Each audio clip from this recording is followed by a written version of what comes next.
23 puñaladas. Conté cada una mientras el cuchillo entraba y salía del cuerpo de mi madre. 23. El mismo número de años que ella tenía cuando nací. El número que ella decía era la marca del demonio en mí. ¿Y saben qué es lo más jodido de todo esto? Que cuando el detective veterano que llevaba el caso entró a mi habitación, vio lo que había ahí dentro y renunció. 20 años resolviendo asesinatos, violaciones, casos de tortura, y lo que encontró en mi cuarto lo hizo presentar su renuncia 2 semanas después. ¿Alguna vez han vivido en el infierno? No me refiero a tener una vida difícil o padres estrictos. Me refiero al infierno real, donde cada noche te duermes sin saber si vas a despertar. Donde la persona que se supone debe protegerte es la que más miedo te da. Donde tu propia habitación es una cámara de tortura disfrazada de cuarto infantil. Mi nombre es Axel.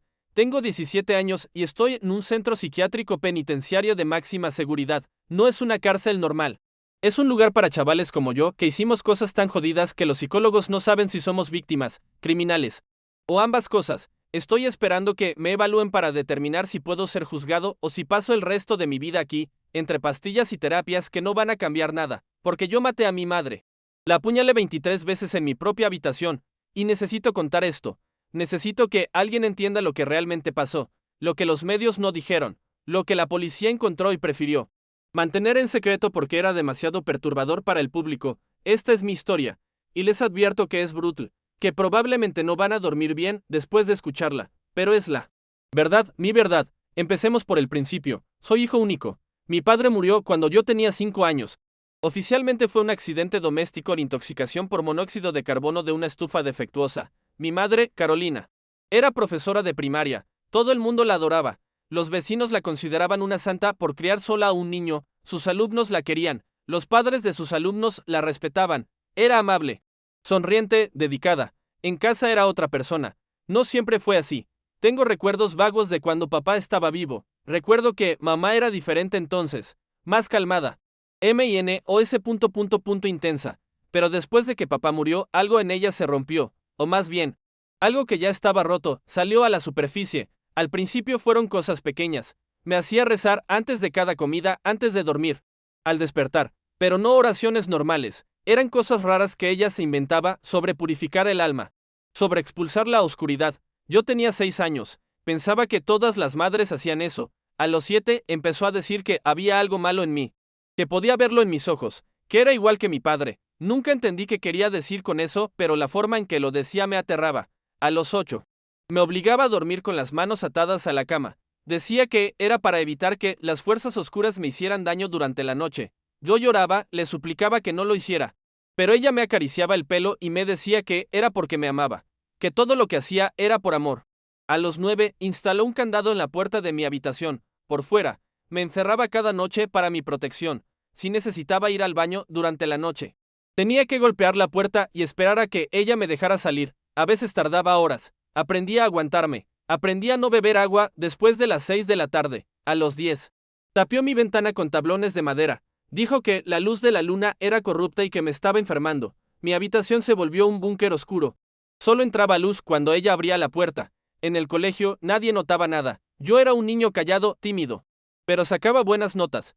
Mamá se aseguraba de que siempre luciera presentable, ropa limpia, pelo peinado, sonrisa en la cara. Me había enseñado bien, lo que pasa en casa se queda en casa. Si le cuentas a alguien, los servicios sociales te llevarán a un orfanato donde te harán cosas peores. Yo le creía.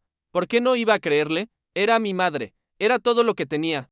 A los 11 empezaron los rituales de purificación. Así los llamaba ella. Me hacía arrodillarme en mi habitación durante horas rezando sus oraciones inventadas. Si me equivocaba en una palabra, tenía que empezar de nuevo. A veces duraban toda la noche. Me quedaba dormido de rodillas y me despertaba con sus gritos, acusándome de no tomarme en serio mi salvación. Pero lo peor no eran las oraciones. Lo peor era cuando decidía que estaba demasiado contaminado y necesitaba una purificación profunda. Me metía en la bañera con agua helada y me frotaba la piel con un estropajo hasta que sangraba. Decía que estaba limpiando la suciedad interna que se manifestaba en mi exterior. Una vez me frotó tan fuerte que terminé con una infección en la piel. Tuve que ir al médico. Mamá le dijo que era una reacción alérgica a un detergente nuevo. El doctor le creyó. ¿Por qué no iba a creerle? Era una profesora respetable, una madre soltera luchadora. A los 12. Los rituales se intensificaron. Empezó a usar agua bendita que compraba en litros en una tienda religiosa. Me la echaba en los ojos, en la boca. Me obligaba a beberla hasta que vomitaba. Decía que así expulsaba a los demonios. También empezó a escribir páginas y páginas sobre mí, sobre mi posesión, sobre las señales que veía. Describía cada pequeño comportamiento normal de un preadolescente como evidencia de que estaba controlado por fuerzas oscuras. Me rasqué la nariz, era una señal. Miré por la ventana. Estaba comunicándome con demonios. Suspiré. Estaba mostrando resistencia a la salvación. Guardaba todo en carpetas organizadas por fecha. Cientos de páginas. Un diario completo de mi supuesta posesión. A los 13. Instaló cámaras en mi habitación, pequeñas, escondidas. Decía que necesitaba monitorear mi comportamiento cuando ella no estaba.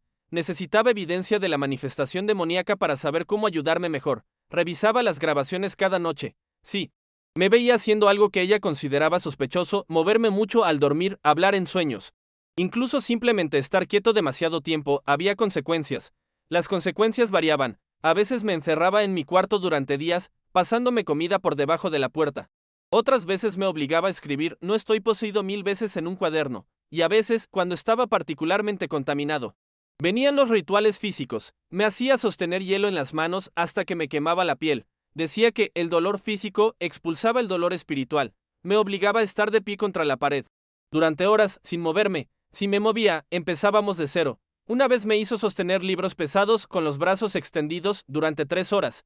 Cuando mis brazos cedieron y dejé caer los libros, me gritó que los demonios me habían debilitado. Me obligó a hacerlo de nuevo, esta vez 4 horas, en el colegio. Mis notas empezaron a bajar. No podía concentrarme. Dormía poco. Vivía en un estado constante de terror. Esperando que nuevo ritual inventaría mamá. Los profesores llamaban a casa preocupados. Mamá les decía que estaba pasando por una fase difícil de la adolescencia, que ella estaba manejándolo. Todos le daban palabras de ánimo y apoyo. A los 14. Mamá tuvo una revelación.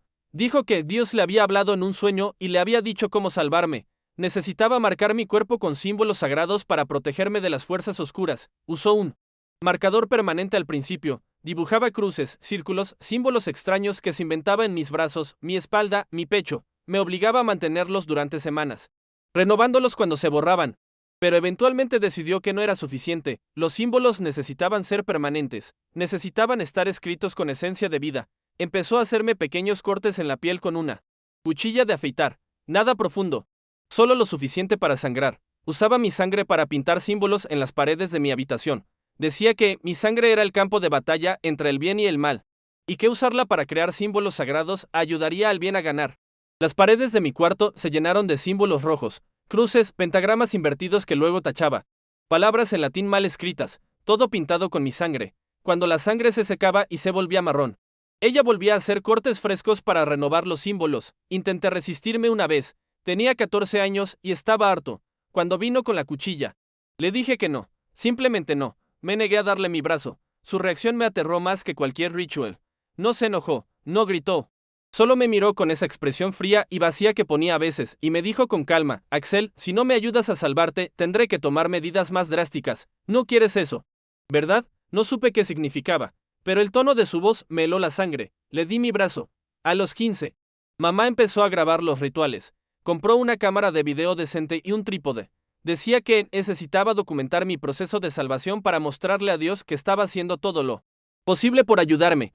Las grabaciones eran perturbadoras. Horas de metraje de ella haciéndome recitar oraciones mientras me cortaba, mientras me obligaba a sostener hielo, mientras me frotaba con estropajos, y ella narraba todo, explicaba a la cámara qué estaba haciendo y por qué, hablaba como si estuviera dando una clase, con ese tono dulce de profesora que usaba en el colegio. Ahora voy a aplicar agua bendita en sus ojos, decía mientras me sujetaba la cabeza y me echaba el líquido que me quemaba. Pueden ver cómo se resiste. Esa es la entidad demoníaca intentando evitar la purificación. Guardaba las grabaciones en discos duros externos, organizados por fecha, cientos de horas de footage, un archivo completo de años de tortura documentada como actos de amor maternal. Fue alrededor de esta época que empecé a encontrar cosas raras. En su cuarto, hojeando sus cosas cuando salía, buscando, no sé qué, respuestas, supongo. Encontré carpetas llenas de recortes de periódicos sobre exorcismos, posesiones demoníacas, casos de niños supuestamente poseídos. Encontré libros sobre rituales de purificación de diferentes religiones. Encontré páginas impresas de foros en internet donde gente con enfermedades mentales, sin tratar, compartía sus delirios sobre hijos poseídos. Y encontré algo más, algo que lo cambió todo. Encontré un diario viejo, de cuando yo tenía 7 años, y en él mamá escribía sobre papá, sobre cómo papá interfería con mi salvación, sobre cómo él le decía que estaba enferma, que necesitaba ayuda psiquiátrica, que me estaba haciendo daño, sobre cómo él amenazaba con llevarse y llamar a las autoridades, y luego había entradas sobre la solución, sobre cómo había investigado maneras de provocar intoxicación por monóxido de carbono que parecieran accidentales, sobre cómo había manipulado la estufa, sobre cómo había esperado. Mi madre había asesinado a mi padre. Lo había matado porque él intentaba protegerme de ella, porque él era el único obstáculo entre ella y su obsesión enferma de salvarme. Me quedé paralizado leyendo eso. Mi padre había muerto, intentando salvarme, y yo ni siquiera lo sabía. Tenía 5 años, no entendía lo que pasaba. Solo sabía que papá se había ido y mamá decía que era un accidente. Pero no fue un accidente, fue asesinato premeditado. Volví a poner el diario exactamente donde lo encontré. No dije nada. ¿Qué podía decir? Si ella había matado a mi padre por intentar protegerme, ¿qué me haría a mí si descubría que lo sabía? Los siguientes meses viví con ese conocimiento pudriéndose en mi interior. Cada vez que la veía, pensaba, mataste a papá, asesinaste a tu propio esposo. Y tenía que fingir normalidad. Tenía que seguir participando en sus rituales dementes mientras había de lo que era capaz. A los 16, las cosas escalaron de maneras que no creía posibles. Mamá decidió que los rituales regulares no eran suficientes. Necesitaba métodos más extremos. Empezó a usar fuego. Primero fueron velas. Me obligaba a sostener la mano sobre la llama hasta que no aguantaba más. Decía que el fuego purificaba, que quemaba la corrupción. Luego progresó a cigarrillos. Los encendía y los presionaba contra mi piel, brazos, piernas, espalda, pequeñas quemaduras circulares que dejaban cicatrices. Decía que estaba marcando los puntos de salida de los demonios. Intenté cubrirlas con mangas largas, con excusas. En el instituto me preguntaban qué me pasaba. Decía que me había quemado cocinando, que era torpe, que había tenido un accidente con una fogata. Nadie investigaba más. ¿Por qué lo harían? Era un adolescente raro con una historia plausible. Pero lo peor fue cuando empezó a usar lejía. Mamá leyó en algún lugar de internet que la lejía podía limpiar la corrupción interna. Empezó a mezclarla con agua y me obligaba a beberla. Solo pequeñas cantidades, diluidas, pero suficiente para quemarme la garganta y hacerme vomitar. Cuando eso no fue suficiente, empezó a aplicarla directamente en mi piel, en las heridas de los cortes, en las quemaduras. El dolor era indescriptible. Gritaba, lloraba, suplicaba que parara, pero ella solo me acariciaba el pelo y me decía, sé que duele, mi amor, pero el dolor es temporal, tu alma es eterna, debo salvarte. Una noche, después de un ritual particularmente bruto donde me había quemado con cigarrillos y después aplicado lejía en las quemadas, quedé tirado en el suelo de mi habitación. Temblando de dolor, no podía moverme, apenas podía respirar, y mientras estaba ahí, escuché a mamá en su cuarto. Estaba hablando sola, o más bien, hablando con alguien que solo ella podía ver o oír. Sí, lo sé, decía, ya casi está listo, solo un poco más. 18 es el número perfecto. Cuando cumpla 18, haremos el ritual final, la liberación completa. Me arrastré hasta la puerta de mi cuarto. Estaba entreabierta. Podía verla a través de la rendija. Estaba de rodillas en su habitación, mirando hacia arriba, con las manos juntas como rezando. Lo sacrificaré como me has pedido. Continuó, es la única manera de liberar su alma antes de que sea demasiado tarde, antes de que los demonios lo consuman completamente. Lo haré con amor. Será mi mayor acto de amor maternal. Sentí como mi sangre se congelaba. Estaba planeando matarme. En mi cumpleaños número 18, un sacrificio de amor para salvar mi alma. Le quedaba menos de 2 años para ejecutar su plan. 2 años para convencerse de que asesinar a su propio hijo era un acto de bondad divina. Me arrastré de vuelta a mi cama. No dormí esa noche, ni muchas noches después. Cada vez que cerraba los ojos, escuchaba sus palabras, lo sacrificaré como me has pedido. Empecé a buscar en su cuarto con más frecuencia. Necesitaba saber más. Necesitaba entender exactamente qué estaba planeando. Encontré documentos impresos sobre sacrificios rituales, sobre métodos, sin dolor de matar, sobre oraciones para recitar durante el acto. Encontré un calendario donde había marcado mi cumpleaños número 18 con un círculo rojo y la palabra liberación. Encontré una carta dirigida a mí para leer después de mi muerte. En ella, mamá explicaba por qué había tenido que matarme, cómo me amaba demasiado para dejarme vivir poseído, cómo sabía que en el cielo, libre de los demonios, finalmente podríamos estar juntos en paz. La carta terminaba diciendo, no llores por mí cuando te reúnas con tu padre en el paraíso. Yo iré pronto a encontrarlos. Esta separación es solo temporal. Te amo más de lo que jamás sabrás. Mamá estaba planeando suicidarse después de matarme. Un asesinato al suicidio disfrazado de acto religioso. Esa noche tomé una decisión, no iba a esperar a cumplir 18, no iba a darle la oportunidad de ejecutar su plan. Si alguien iba a morir, no iba a ser yo. Durante las siguientes semanas, observé sus patrones, estudiaba cuando dormía más profundo, cuando estaba más vulnerable, planifiqué cada detalle con la misma meticulosidad con que ella había planeado mi muerte. El día llegó 3 semanas después. Había sido un día particularmente malo. Mamá había tenido uno de sus episodios intensos. Me había atado a la silla de mi cuarto y había pasado horas gritándome sobre mi corrupción, sobre cómo estaba fallándole a Dios, sobre cómo cada día me volvía más oscuro. Cuando finalmente me soltó, tenía marcas de las cuerdas en las muñecas y los tobillos, me dolía todo el cuerpo, pero lo peor era mental. Estaba agotado, vacío, roto. Esa noche, mamá se acostó temprano, había estado todo el día haciendo rituales conmigo y estaba cansada. La escuché roncar suavemente desde su cuarto. Me levanté. Fui a la cocina, abrí el cajón donde guardaba los cuchillos, saqué el que ella usaba para los rituales, el que usaba para hacerme los cortes. Me pareció poético usar su propia herramienta. Caminé hacia su cuarto. La puerta estaba entreabierta. La vi ahí, durmiendo pacíficamente. Se veía tan normal, tan maternal. Nadie que la viera en ese momento pensaría que era una torturadora, una asesina, una psicótica. Pero yo sabía la verdad. Yo había vivido la verdad durante años. Entré al cuarto. Me acerqué a la cama. El cuchillo pesaba en mi mano. Esperaba sentir miedo, dudas, algo que me hiciera detenerme, pero no sentí nada de eso. Solo sentí una claridad fría, una certeza absoluta de que esto era lo que tenía que pasar. Levanté el cuchillo y lo bajé. El primer golpe la despertó. Abrió los ojos, me vio ahí de pie con el cuchillo ensangrentado. Su expresión fue de confusión, luego de comprensión, luego de algo que casi parecía alivio. Axel, susurró, finalmente te liberaste. No dijo nada más, porque el segundo golpe cortó sus palabras. Y siguieron el tercero, el cuarto, el quinto. Conté cada uno, 23 puñaladas, una por cada año que ella tenía cuando nací. El número que ella decía era demoníaco, el número que había definido su obsesión conmigo. No grité, no lloré, solo conté, 23. Cuando terminé, dejé el cuchillo en la cama. Me senté en el suelo, apoyado contra la pared, y esperé. No intenté huir, no limpié la escena, solo esperé. No sé cuánto tiempo pasó. El amanecer comenzaba a filtrarse por la ventana cuando finalmente llamé al 112. Maté a mi madre. Dije cuando contestaron, estoy en mi casa, vengan. Llegaron rápido. Policía, ambulancia, forenses, entraron al cuarto y vieron la escena. Vieron a mamá muerta en su cama, vieron la sangre. Me vieron a mí sentado en el suelo, cubierto de sangre pero completamente calmado. Me esposaron, me leyeron mis derechos. No dije nada, solo les pedí que revisaran mi habitación. Enviaron a un detective. Se llamaba Marcos, había estado en homicidios 20 años, un tipo curtido que había visto de todo. O eso pensaba él, cuando abrió la puerta de mi cuarto. Lo escuché contener el aliento, las paredes completamente cubiertas de símbolos pintados con sangre seca, el candado en la puerta.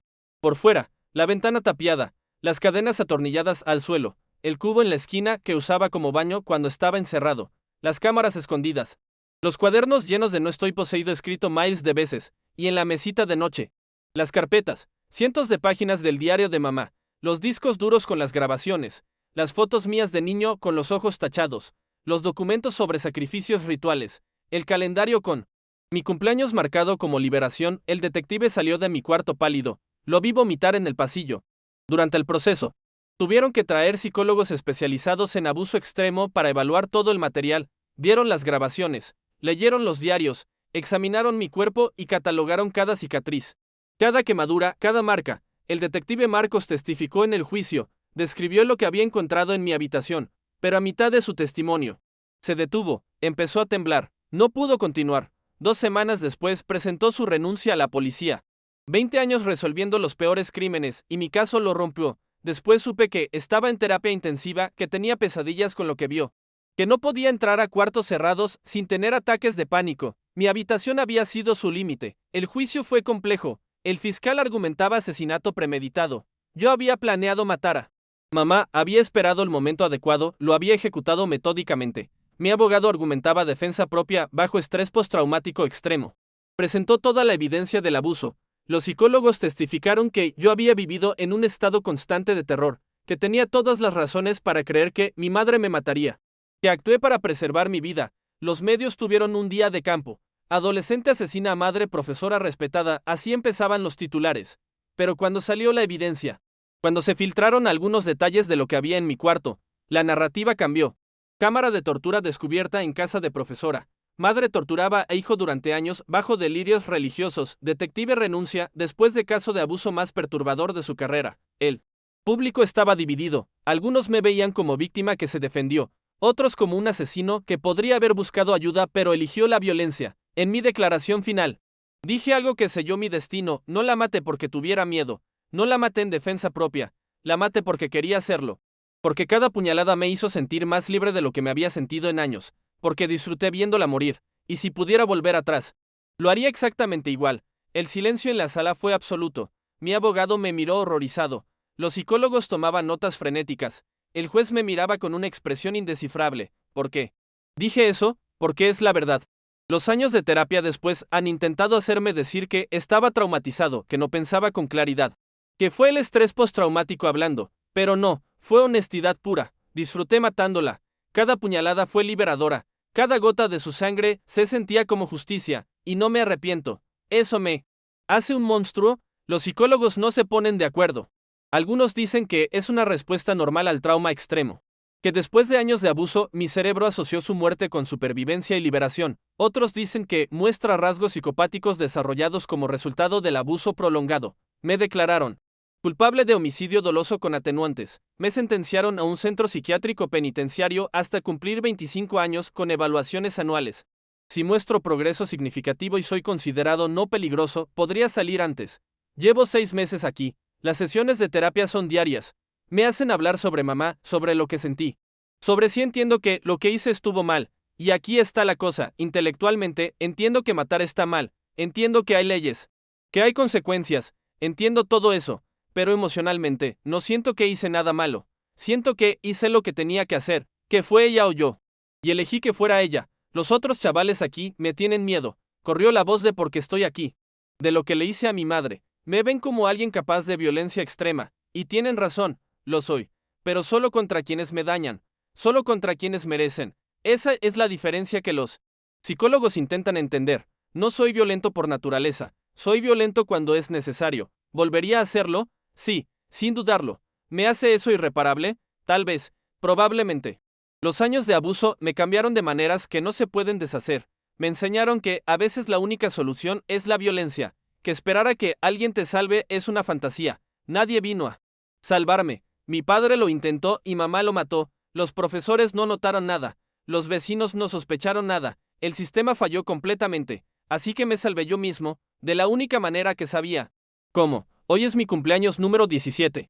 El año pasado, mamá tenía planeado que este fuera mi último cumpleaños. El próximo año, según su calendario, era mi liberación, mi muerte, pero estoy vivo. Ella está muerta, y aunque estoy encerrado, aunque probablemente pase los próximos 8 años aquí, estoy más libre de lo que jamás estuve en esa casa. No tengo que esperar el siguiente ritual. No tengo que contar cuántos días faltan para mi ejecución planeada. No tengo que dormir en una habitación cubierta de símbolos de sangre con candados por fuera. Aquí, al menos, nadie pretende que me está torturando por amor. La gente me pregunta si extraño a mi madre. Los terapeutas, especialmente, quieren que exprese duelo, remordimiento, alguna emoción apropiada hacia su muerte, pero no la extraño. ¿Cómo podría extrañar a mi torturadora? ¿Cómo podría llorar a la mujer que pasó años planeando mi asesinato disfrazándolo de salvación? Lo que, si extraño, es la idea de lo que una madre debería ser. Extraño nunca haber tenido eso. Extraño al padre que murió intentando protegerme. Extraño la infancia que me robaron. Pero a ella, a Carolina, a la mujer que me dio a luz y luego pasó años tratando de destruirme bajo delirios religiosos, a ella no la extraño ni un segundo.